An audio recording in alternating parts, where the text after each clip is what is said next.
അപ്പോൾ ഇന്ന് 2 ചോക്ലേറ്റ്സ് നമുക്ക് ടേസ്റ്റ് ചെയ്ത് നോക്കാം ഫ്രം റഷ്യ. ചേച്ചി വന്നപ്പോഴത്തേനും കൊണ്ടുവന്നതാണ്. ഫസ്റ്റത്തെ വന്നിട്ട് നല്ല കുഞ്ഞു കുഞ്ഞു മുട്ടായി ആയിരുന്നു. ഇതിന് ആക്ച്വലി ഒരു കോഫി ചോക്ലേറ്റ് ടേസ്റ്റ് ആണ്. പക്ഷെ എനിക്ക് കോഫീൻ്റെ മുട്ടായി ഒന്നും അത്ര ഇഷ്ടമല്ല. പക്ഷെ ഇത് നല്ല രസമുണ്ടായിരുന്നു. ആൻഡ് ഇത് ടേസ്റ്റ് ചെയ്യാൻ ഞാൻ ഏറ്റവും കൂടുതൽ വെയിറ്റ് ചെയ്ത്. ആക്ച്വലി ഇത് വീഡിയോ എടുക്കാനുള്ളത് ഞാൻ സത്യം ഞാൻ കഴിച്ചു പോലും നോക്കിയിട്ടില്ല. അതിൽ പെട്ടി ഏകദേശം അതിൽ കാലിയായിട്ടുണ്ട് ആൾക്കാർക്ക് മുട്ടായി കൊടുത്ത്. എന്നിട്ട് പോലും ഞാൻ വീഡിയോ എടുക്കാൻ വേണ്ടിയിട്ട് ഇത് ടേസ്റ്റ് ചെയ്ത് നോക്കിയിട്ടില്ല. പക്ഷേ ഇത് അടിപൊളി മുട്ടായിരുന്നു. സീരിയസ്ലി പറയാ, നല്ല ടേസ്റ്റ് ഉണ്ടായിരുന്നു. മറ്റുള്ള വേഫിൾസും ചോക്ലേറ്റൊക്കെ ഫില്ല് ചെയ്തിട്ട്. ആൻഡ് ഇതാണ് എനിക്ക് ഏറ്റവും കൂടുതൽ ട്രൈ ചെയ്യാൻ വേണ്ടി ഞാൻ വെയിറ്റ് ചെയ്ത് വെച്ചിരുന്ന. ഇത് നിങ്ങൾ ഇൻസ്റ്റയിലൊക്കെ കണ്ട് ഒരു അത്യാവശ്യം ഇടയ്ക്ക് വെച്ച് ട്രെൻഡിങ് ആയ ഒരു സാധനമാണ്. ലോക്കൊക്കെ വെച്ച് നമ്മൾ അഴിക്കുന്ന. ഇതിനകത്ത് ഒരു നട്ട് ആണ്.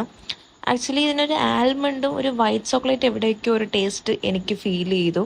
നല്ല ടേസ്റ്റ് ഉണ്ട് ആക്ച്വലി കഴിക്കാൻ. നമുക്ക് പ്രത്യേകിച്ചൊന്നും തോന്നില്ല, എന്നാലും നല്ല ടേസ്റ്റ് ഉണ്ട്. പക്ഷെ എനിക്കിതാണ് ഏറ്റവും കൂടുതൽ ഇഷ്ടമായത്.